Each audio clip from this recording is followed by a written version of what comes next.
کہ یہ ایک نہایت معزز گھرانے کا فرد ہے اور ان قریب اس کو وہ عظمت حاصل ہوگی جس میں کوئی مزاحمت نہ ہوگی، اور اس کو ایسا قرب نصیب ہوگا کہ اس کو کوئی فریب نہ دے سکے گا۔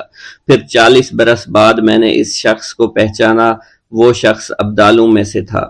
حضرت شیخ ابو سعود احمد بن بکر حریمی سے مروی ہے کہ حضور سیدنا غوث اعظم نے فرمایا کہ میں 55 سال تک تنہا عراق کے بیابانوں میں پھرتا رہا، میں لوگوں کو نہ جانتا، لوگ مجھے نہ جانتے۔ اسی دوران میرے پاس رجال الغیب اور جنات تشریف لاتے جنہیں میں طریقت اور اصول کی تعلیم دیتا تھا۔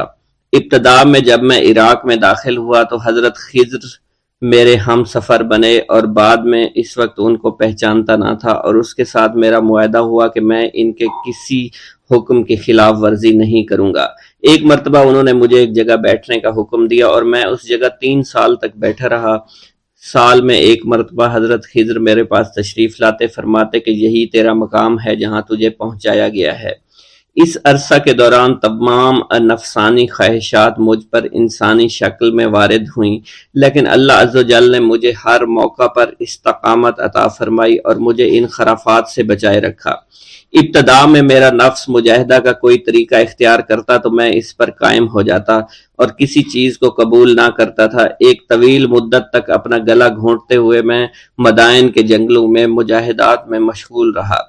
حضور سیدنا غوث اعظم فرماتے ہیں کہ میں نے اپنے نفس کو مختلف مجاہدوں، مختلف ریاضتوں اور مختلف مشقتوں میں ڈالے رکھا۔ 1 سال تک میں گری ہوئی چیزیں اٹھا کر کھاتا رہا، دوسرے سال پانی پر گزارا کیا، اور تیسرے سال نہ میں نے کچھ کھایا، نہ پیا اور نہ ہی سویا۔ ایک مرتبہ شدید سردی کی وجہ سے میں ایوان کسریٰ کے کھنڈرات میں سویا تو رات بھر میں 40 مرتبہ طبیعت خراب ہوئی۔ حضور سیدنا غوث اعظم فرماتے ہیں ہر سال ایک بزرگ آتے اور وہ مجھے جبہ دے کر چلے جاتے۔ اسی طرح میں نے بے شمار طریقوں سے دنیا اور نفس سے چھٹکارا پانے کی کوشش کی۔ لوگ مجھے دیوانہ سمجھتے تھے۔ میں برہنہ جسم جنگلوں میں چلا جاتا اور کانٹوں پر لوٹتا شور مچاتا تھا۔ میرا تمام بدن سے خون جاری ہو جایا کرتا تھا اور لوگ مجھے اٹھا کر شفا خانے لے جایا کرتے، جہاں میری حالت مزید بگڑ جاتی۔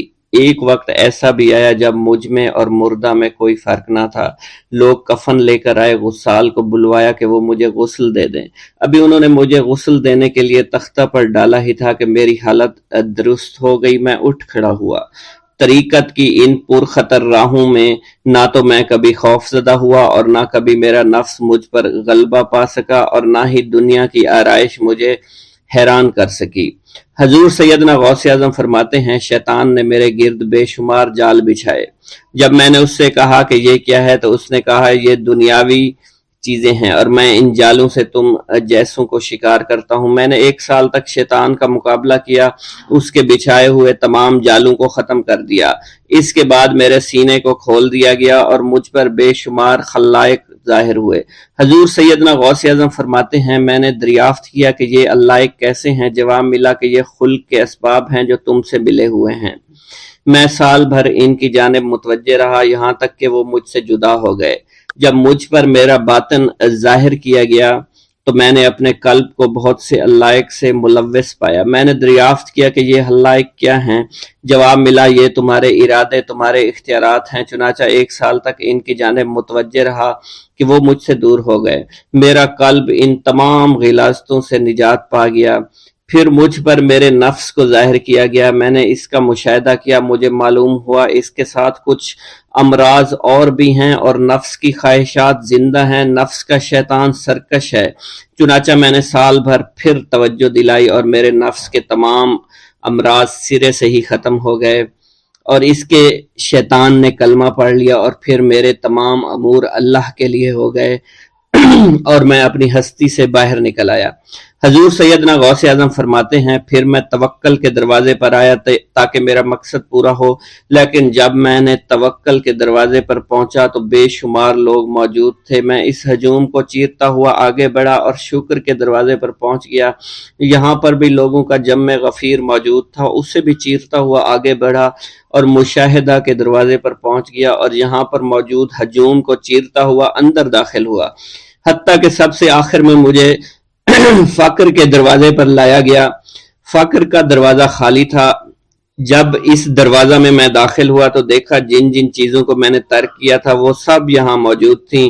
یہاں مجھے ایک بہت بڑے روحانی خزانے کی فتوحات سے نوازا گیا اور میرے لیے تمام دنیا کے خزانے کھول دیے گئے۔ مجھے روحانی عزت، دائمی فنا اور خالص آزادی عطا فرمائی گئی۔ میری تمام چیزیں جو میری ہستی اور میری صفات سب معدوم ہو گئیں اور میری ہستی کی جگہ کسی اور نے لے لی۔ حضرت شیخ ابو سعید مخزومی نے حضور سیدنا غوث اعظم کو خرقہ خلافت سے نوازا اور فرمایا، اے عبد القادر، یہ وہ خرقہ ہے جو حضور نبی کریم صلی اللہ علیہ وسلم نے حضرت سیدنا علی المرتضیٰ کو عطا فرمایا، اور حضرت سیدنا علی المرتضیٰ نے یہ خرقہ حضرت خواجہ حسن بصری کو عطا فرمایا تھا، جس سے ہوتا ہوا یہ خرقہ مجھ تک پہنچا، اور یہ تمہاری امانت تھی جو میں نے تم تک آج پہنچا دی ہے۔ حضور سیدنا غوث اعظم نے جب خرقہ مبارک کو زیب تن کیا تو آپ پر بے شمار انوار و تجلیات کی بارش ہونا شروع ہو گئی۔ حضور سیدنا غوث اعظم نے حضرت شیخ ابو سعید مخزومی کے مدرسہ میں تدریسی فرائض سر انجام دینا شروع کر دیے۔ آپ کے لیے فی الحال تدریسی مصروفیات کے علاوہ کوئی کام نہ تھا۔ آپ کی شبانہ روز کی محنت سے آپ کے نام کا شعرہ کچھ ہی دنوں میں سارے بغداد میں پھیل گیا۔ طلبہ دور دراز کے علاقوں سے علم کے حصول کے لیے آنے لگے۔ طلبہ کی تعداد جب مزید بڑھنا شروع ہو گئی تو ارد گرد کے کئی مکانات کو خرید کر مدرسہ میں داخل کر لیا گیا۔ کتب سیر میں منقول ہے کہ 528 ہجری میں آپ مدرسہ نظامیہ کی وسیع عمارت تعمیر فرما چکے تھے۔ اس مدرسہ کی تعمیر میں آپ نے بحیثیت مزدور بھی حصہ لیا تھا۔